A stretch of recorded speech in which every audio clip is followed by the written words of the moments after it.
3 akan menjelaskan tentang model pembelajaran Beyond Center and Circle Time atau BCCT dan Waldorf. Beyond Center and Circle Time. Pendekatan BCCT dikenal dengan pendekatan sentra dan lingkaran atau selling di Indonesia.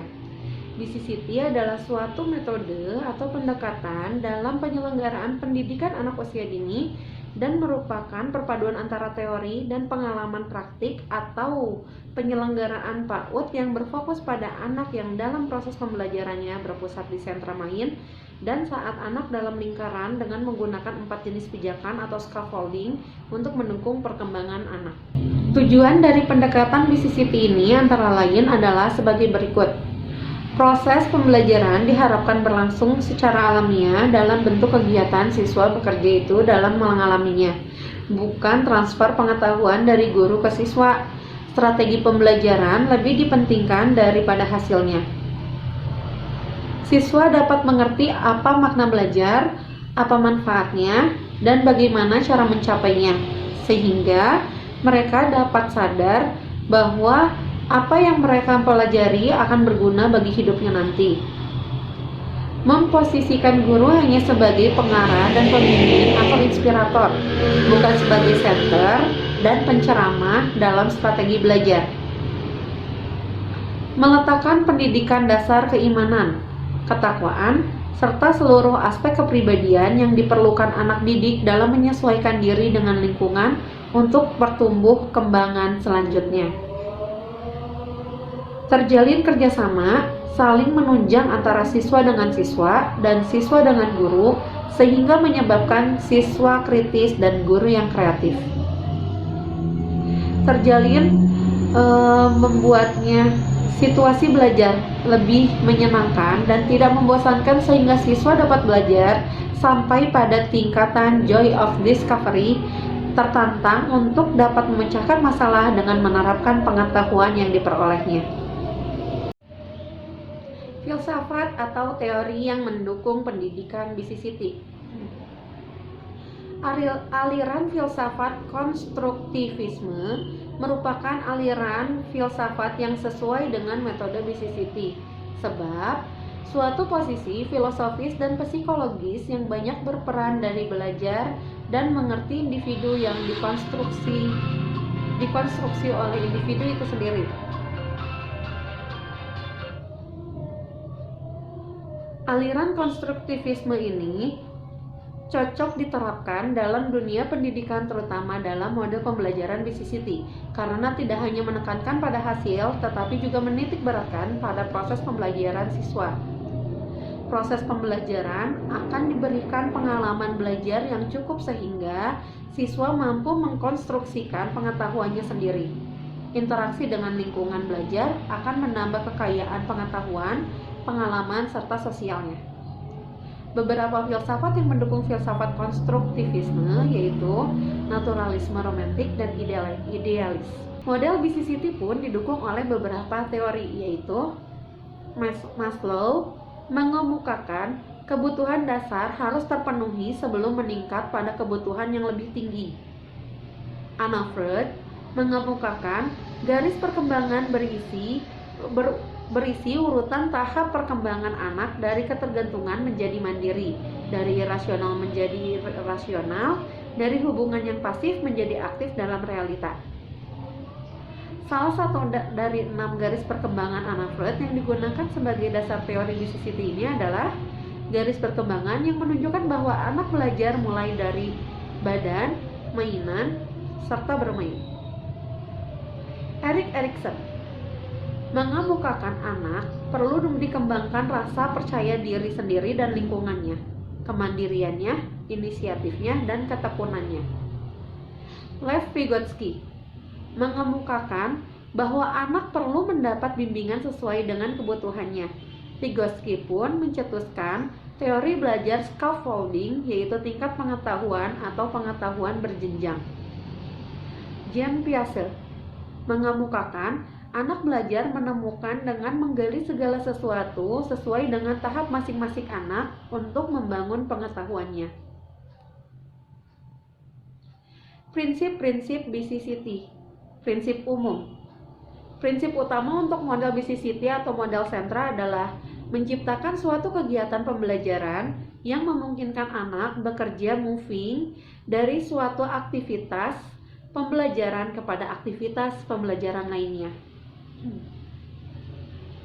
Prinsip pendidikan anak usia dini berorientasi pada kebutuhan anak, kegiatan belajar dilakukan melalui bermain, merangsang munculnya kreativitas dan inovasi, menyediakan lingkungan yang mendukung proses belajar, mengembangkan kecakapan hidup anak, menggunakan berbagai sumber dan media belajar yang ada dalam lingkungan sekitar, dilaksanakan secara bertahap dan berulang-ulang dengan mengacu pada prinsip-prinsip perkembangan anak.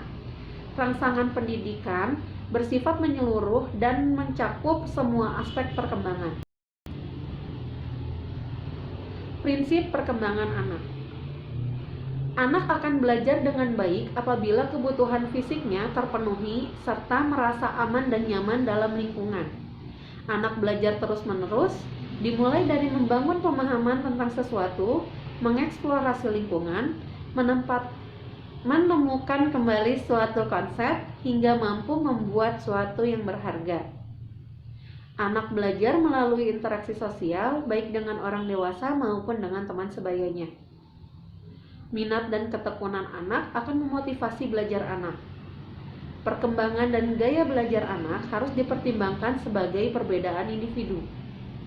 Anak belajar dari hal-hal yang sederhana sampai dengan kompleks, dari yang konkret ke abstrak, dari yang berupa gerakan ke bahasa verbal, dari diri sendiri ke interaksi orang lain. Prinsip pendekatan sentra dan lingkungan. Keseluruhan proses pembelajarannya berdasarkan pada teori dan pengalaman empirik. Setiap proses pembelajaran harus ditujukan untuk merangsang seluruh aspek kecerdasan anak melalui bermain yang terencana dan terarah serta dukungan pendidik dalam bentuk 4 jenis pijakan. Menempatkan penataan lingkungan main sebagai pijakan awal yang merangsang anak untuk aktif, kreatif, dan terus berpikir dengan menggali pengalamannya sendiri. Menggunakan standar operasional yang baku dalam proses pembelajaran, mempersyaratkan pendidikan dan pengelola program untuk mengikuti pelatihan sebelum menerapkan metode ini, melibatkan orang tua dan keluarga sebagai satu kesatuan proses pembelajaran untuk mendukung kegiatan anak di rumah. Prinsip interaksi guru sebagai pendidik dan siswa sebagai peserta didik. Interaksi guru dengan siswa merupakan aspek yang terpenting dalam melaksanakan setiap model pembelajaran di lembaga PAUD. Meliputi adanya interaksi tersebut, maka proses pembelajaran akan berlangsung dengan baik. Hal ini dikarenakan komunikasi merupakan aspek yang menentukan hubungan antara siswa dengan guru. Dalam melaksanakan interaksi tersebut, terdapat berbagai prinsip-prinsip yang menjadi landasan guru untuk melakukan hubungan dan melaksanakan pembelajaran secara langsung dengan siswa dengan tidak menyalahi aturan dari prinsip umum model BCCT tersebut. Sistem pendukung. BCCT merupakan suatu model pembelajaran yang membutuhkan banyak sistem pendukung yang mendapat bantuan dalam pelaksanaan proses pembelajarannya. Dengan adanya sistem pendukung tersebut, maka akan memudahkan baik kepala sekolah, guru, maupun siswa itu sendiri dalam mengembangkan model pembelajaran ini. Sistem pendukung yang dibutuhkan dalam penerapan model BCCT diantaranya yaitu sarana, prasarana, dan sumber belajar. Apabila tidak ada sarana dan prasarana yang menunjang, tentu proses pembelajaran ini tidak akan dapat dikembangkan di lembaga tersebut. Bukan hanya sarana dan prasarana, sumber belajar pun menjadi penentu untuk berlangsungnya model pembelajaran ini. Sarana dan prasarana. Di antaranya ada sentra balok, sentra persiapan, sentra bermain peran, sentra musik dan olah tubuh, sentra seni, sentra imtak, dan sentra bahan alam. Di perkantoran, ada ruang kepala sekolah, ruang guru, ruang media.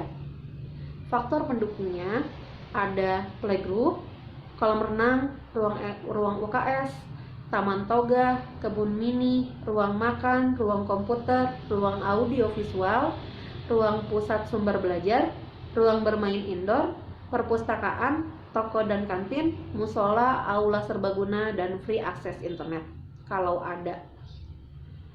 Pelengkap, ada pos satpam, ada ruang penjaga, ada gudang, kamar mandi, serta wastafel tempat anak mencuci tangan. Sumber belajar itu sendiri ada yang dari lingkungan alami yaitu air, tanah, dan udara, ada juga dari lingkungan buatan, globe, atlas, dan lain-lain, perlengkapan eksperimen, majalah, buku, atau media lainnya. Implementasi BCCT, kurikulum atau program. Program dalam metode BCCT atau selling adalah pijakan atau scaffolding. Menurut Vygotsky, berarti memberikan kepada seseorang individu sejumlah bantuan besar selama tahap-tahap awal pembelajaran dan kemudian mengurangi bantuan tersebut serta memberikan tanggung jawab yang semakin besar setelah mereka mengerjakannya sendiri. Bantuan yang diberikan pembelajar dapat berupa petunjuk, peringatan, dorongan, menguraikan masalah ke dalam bentuk lain yang memungkinkan siswa itu agar hidup mandiri. Beberapa jenis pijakan scaffolding yaitu pijakan lingkungan main, pijakan pengalaman sebelum main, pijakan pengalaman saat main, dan pijakan pengalaman setelah main. Waldorf. Waldorf berasal dari negara Eropa yang telah menyebar ke seluruh dunia. Banyak yang tertarik dengan pendekatan ini karena mereka melihatnya sebagai sebuah alternatif untuk pendidikan tradisional dan sebagai inspirasi untuk memperbaiki pendidikan. Model pembelajaran Waldorf bertujuan untuk meningkatkan lingkungan pembelajaran yang sehat, tidak tergesa-gesa, sesuai dengan perkembangan bagi anak. Pendidikan anak usia dini Waldorf telah diterapkan pada berbagai tempat pelayanan termasuk rumah dan pengasuhan anak pusat, kelompok orang tua dan anak, program dukungan orang tua, dan program-program taman kanak-kanak, dan berbagai usia anak-anak dari usia 3 tahun hingga 7 tahun. Tokohnya Rudolf Steiner dan antroposofi. Semua tinjauan luas tentang keyakinan filosofis Steiner harus dimulai dengan antroposofi. Antroposofi berasal dari kata Yunani yaitu antopo, yang artinya manusia, dan sophia yang artinya kebijaksanaan. Secara sederhana, antroposofi adalah eksplorasi diri manusia yang digabungkan dengan hal spiritual. Tujuan antroposofi adalah untuk memunculkan kebenaran atau pengetahuan baru yang tidak disatukan dengan prinsip atau ajaran agama tertentu. Hal ini yang paling utama adalah pencarian untuk mendengar kebenaran tentang hal-hal spiritual. Komponen penting antroposofi adalah oneness with the world, kesatuan dengan dunia, dan search for self, pencarian diri. Komponen yang paling penting itu adalah pencarian diri. Steiner menekankan pentingnya setiap individu mengembangkan kemampuan dalam berbagai bidang untuk meraih keseluruhan. Konteks pendidikan Waldorf.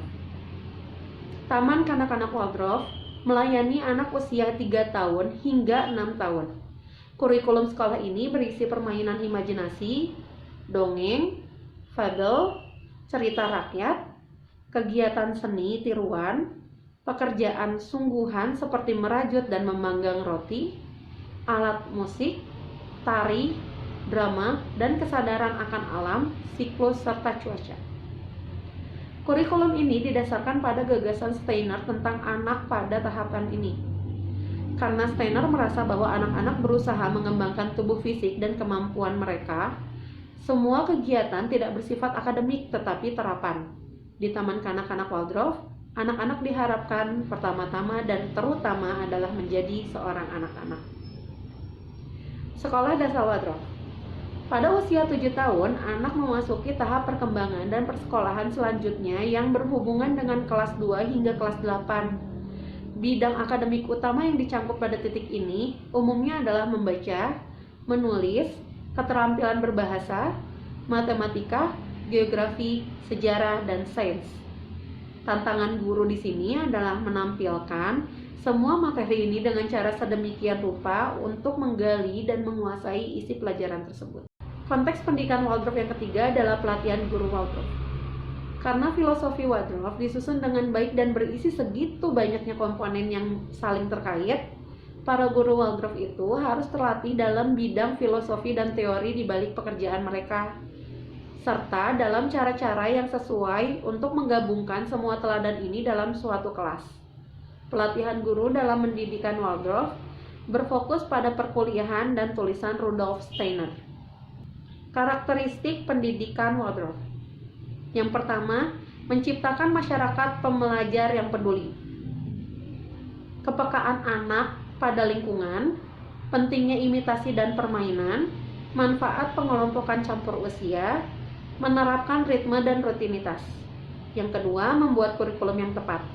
Di antaranya, memelihara anak secara keseluruhan, menggabungkan berbagai jenis disiplin ilmu, mempertahankan keteguhan kecerdasan, dan merangkul perbedaan.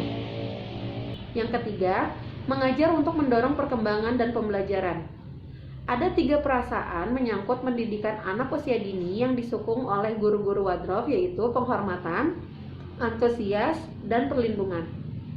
Menyediakan lingkungan yang responsif, hubungan anak-anak dengan pengalaman penginderaannya, bekerja sama dengan teman sebayanya, belajar dengan melakukan sepenuh hati, dan tanggung jawab, serta regulasi diri.